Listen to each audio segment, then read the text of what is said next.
Approximately 33% of the homeless are individuals with serious mental illnesses that are untreated.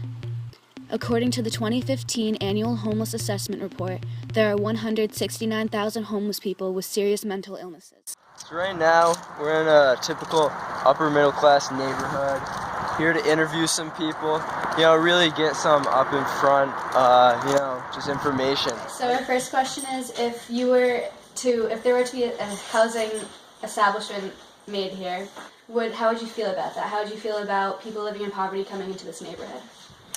So that would be low-income housing into the neighborhood? Mm-hmm. I think the first thing most people would think, to include myself, is what does that do to my property values? So, kind of it's the trade-off. It's to a certain degree. I want to make sure people have an opportunity to live in diverse areas, because zip code is generally predetermines your destiny. So you want people who have, especially kids, to have an opportunity to go to a good school district. So to offset that, coming in is good in that respect. But how is it that declining property values, which has an economic impact on me, are going to be offset by government or those who are bringing those folks in? So what's the trade-offs? I think it would be fine. People need housing, and just because people are poor doesn't mean that they're, bad people or anything. They just need an opportunity to have housing, so that then they can get jobs and then they can be productive in society.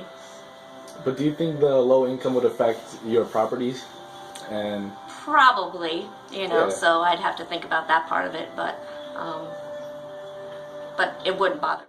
Well, first off, I don't think it would happen in my neighborhood, only because we live far enough outside of the city, and Saratoga isn't even really a city to me, but far enough out of the city that it wouldn't affect us.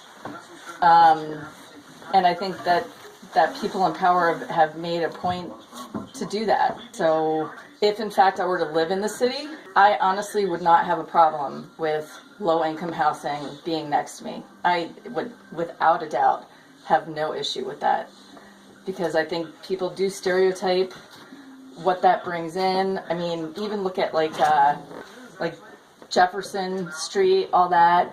Now they have like high-income housing there where they never did before. So everybody has to play together, and I think that's what we need to do to have a diverse community that can function together. could you tell us where we are right now and what kind of state it is? We're just driving downtown, heading right over to the terrace. We're gonna get some nice action shots there, maybe see some of the nice poorness in action, just really get into the nitty-gritty, yeah. Poverty in Saratoga Springs really isn't that bad. However, the people we interviewed clearly had a different view of poverty. Alright, and our next question is, when you see someone living in, a person living in poverty, like a homeless person, what are some stereotypes you normally associate with that?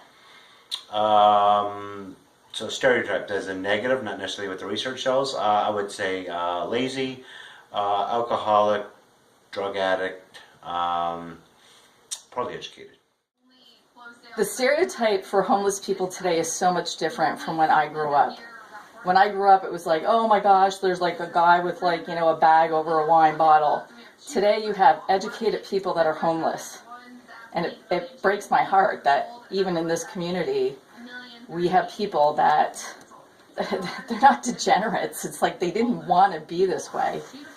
And yet they've found themselves in the situation.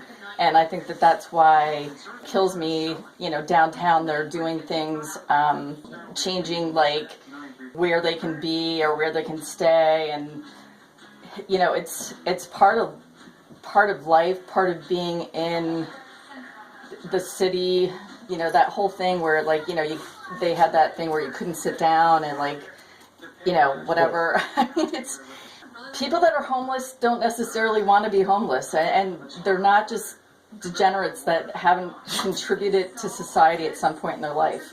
And I think it's up to us to deal with the mental illness that so many of these people are dealing with. And now, the final question.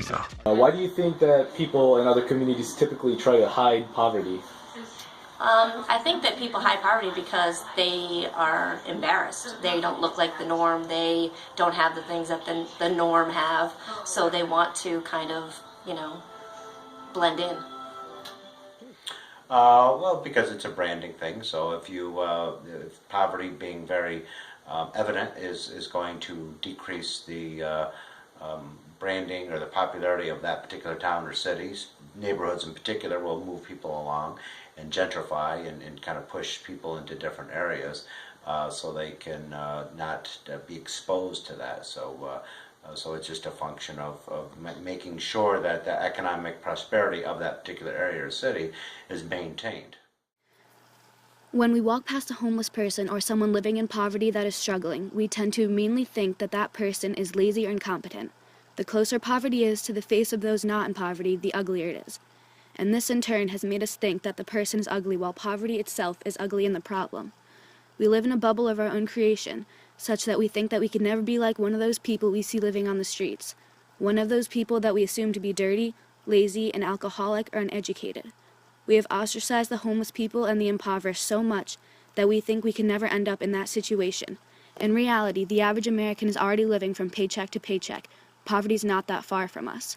So why do we think that it's something we must hide?